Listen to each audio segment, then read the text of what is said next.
Hello friends, आपल्या पुणे विद्यापीठाच्या TY BComच्या advanced accounting या विषयाच्या सिलेबसमधील अतिशय सोपा आणि अतिशय महत्त्वाचा टॉपिक जो आहे तो इन्शुरन्स क्लेम अकाउंट्स. आता या टॉपिकमध्ये ज्या काय वेगवेगळ्या पॉलिसीज आहेत, म्हणजे for example loss of stock policy, loss of profit policy किंवा claim for loss of fixed assets, या वेगवेगळ्या पॉलिसी तुम्हाला समजून घ्यायच्या असतील तर त्याची पार्श्वभूमी जी आहे, इंट्रोडक्शन जे आहे हे तुम्हाला समजून घेणं गरजेचं आहे. म्हणजे फॉर एक्झाम्पल इन्शुरर म्हणजे कोण, इन्शुअर्ड म्हणजे काय, किंवा इन्शुरन्स क्लेम म्हणजे काय, या महत्त्वाचे कन्सेप्ट तुम्हाला समजून घेणं गरजेचं आहे. तर त्या आपण सुरुवातीला बघूया. आता लक्षात घ्या की इन्शुरन्स क्लेम हा जो टॉपिक आहे, हा टॉपिक तुम्हाला बेसिकली अगदीच नवीन आहे असं नव्हे. म्हणजे तुम्हाला इन्शुरन्स हा शब्द परवणीचा आहे, बरोबर. आता पहा, या ठिकाणी तर 6 कन्सेप्ट आपण दिलेले आहेत. त्यापैकी पहिली कन्सेप्ट कुठली? इन्शुरन्स. इन्शुरन्स म्हणजे काय? विमा. हे तुम्हाला माहितीच आहे.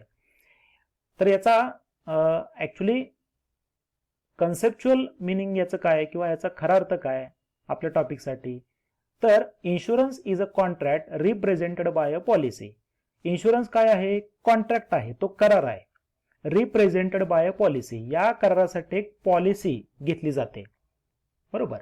In which an individual or entity receives financial protection or reimbursement against losses from an insurance company. म्हणजे इन्शुरन्स विमा हा करार आहे, त्यासाठी पॉलिसी, एक सेपरेट पॉलिसी घेतली जाते की ज्याच्यामध्ये इंडिव्हिज्युअल, एखादी व्यक्ती किंवा संस्था रिसिव्स फायनान्शियल प्रोटेक्शन, त्या व्यक्तीला किंवा संस्थेला आर्थिक संरक्षण जे आहे ते मिळत असतं, किंवा रिएम्बर्समेंट म्हणजे काय? पैशाची परतफेड against losses from an insurance company.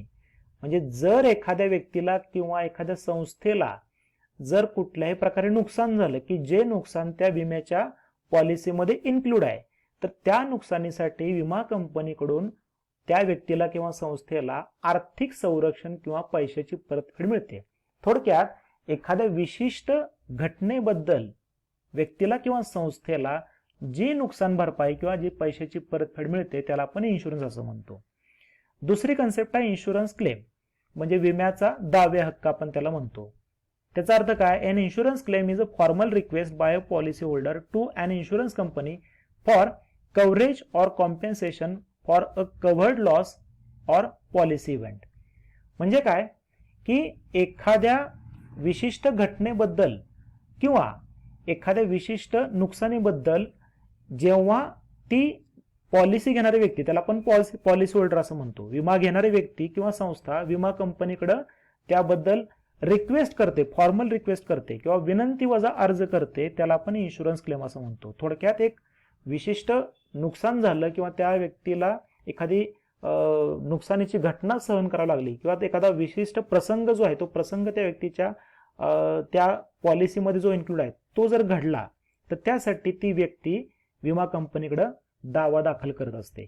तिसरी कन्सेप्ट आहे अन इन्शुरर. आता इन्शुरर म्हणजे कोण?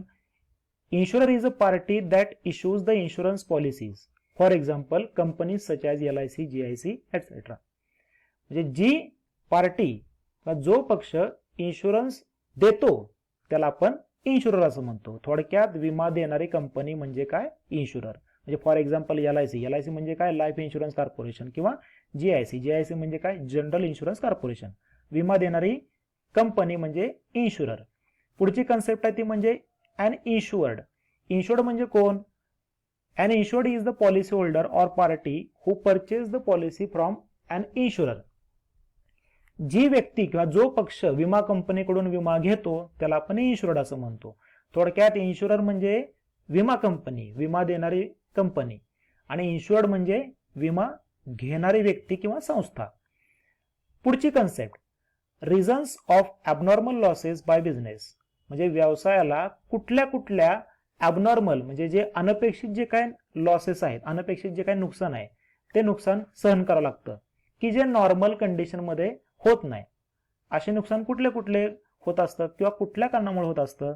तर प्रामुख्यानं फायर, थेफ्ट आणि स्ट्राईक. फायर म्हणजे काय? आगीमुळं.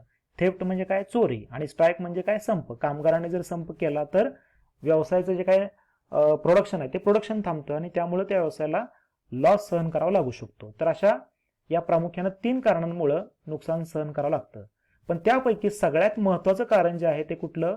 फायर. आगीमुळे खूप मोठ्या प्रमाणावर नुकसान होण्याची शक्यता असते.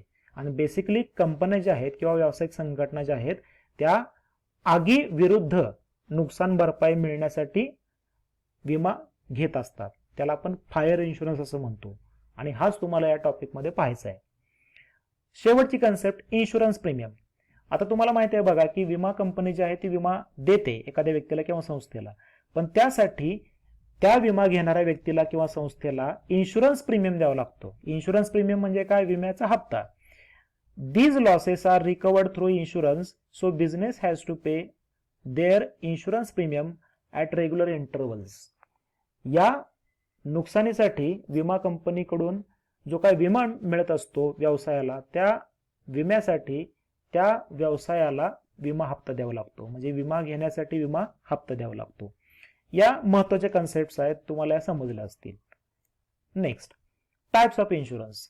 आता विम्याचे प्रकार सुद्धा तुम्हाला अगदी नवीन आहेत असं नाही, तुम्ही सगळ्यांनी हे ऐकलेले आहेत, पाहिलेले आहे. तुमच्या घरामध्ये सुद्धा प्रत्येकाच्या हा विमा असणारच आहे, ज्याला आपण लाईफ इन्शुरन्स असं म्हणतो. तर बघा हे प्रकार आहे त्याच्यामध्ये.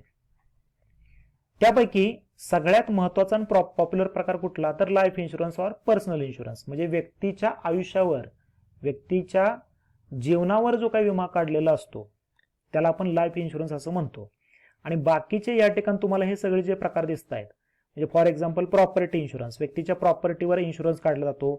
मरीन इन्शुरन्स म्हणजे सागरी विमा, सागरामध्ये जे काही जहाज असतात त्या जहाजांना किंवा जहाजामधील मालाला संरक्षण मिळण्यासाठी सागरी विमा काढलेला असतो. फायर इन्शुरन्स, फायर इन्शुरन्स आपण आता पाहिलं की व्यवसायामध्ये जो काय स्टॉक असतो, माल असतो, त्या मालाचं जे काही नुकसान आहे आगीमुळे जर झालं तर त्यासाठी आपण फायर इन्शुरन्स पॉलिसी घेत असतो. व्यक्तीची जी काही लायबिलिटी असते, देयत असते, त्या देयतेसाठी सुद्धा इन्शुरन्स घेतला जातो. गॅरंटी इन्शुरन्स, जर एखाद्या व्यक्तीनं गॅरंटी दिली असेल तर गॅरंटीसाठी सुद्धा इन्शुरन्स घेतला जातो. आणि सोशल इन्शुरन्स, सामाजिक विमा, सरकारमार्फत या ठिकाणी सामाजिक विमा जो आहे तो काढला जातो. थोडक्यात बाकीचे सगळे तुम्हाला जे काही प्रकार दिसतात लाईफ इन्शुरन्स सोडून बाकी जे काही सगळे प्रकार दिसतात हे सगळे प्रकार जनरल इन्शुरन्स या कन्सेप्टमध्ये गणले जातात. म्हणजे लाईफ इन्शुरन्स हा फक्त व्यक्तीच्या आयुष्यावर काढलेला असतो आणि बाकीचे सगळे इन्शुरन्स जे आहेत ते जनरल इन्शुरन्स या प्रकारामध्ये काउंट होतात. ठीक आहे. आता तुम्हाला या टॉपिकमध्ये फायर इन्शुरन्स क्लेमचा अभ्यास करायचा आहे. म्हणजे आगीमुळे जे काही नुकसान होतं त्या नुकसानीच तुम्हाला या ठिकाणी अभ्यास करायचा आहे. त्यासाठी तुम्हाला 3 पॉलिसीचा अभ्यास करायचा आहे. त्यापैकी पहिली पॉलिसी कोणती आहे? तर लॉस ऑफ स्टॉक पॉलिसी.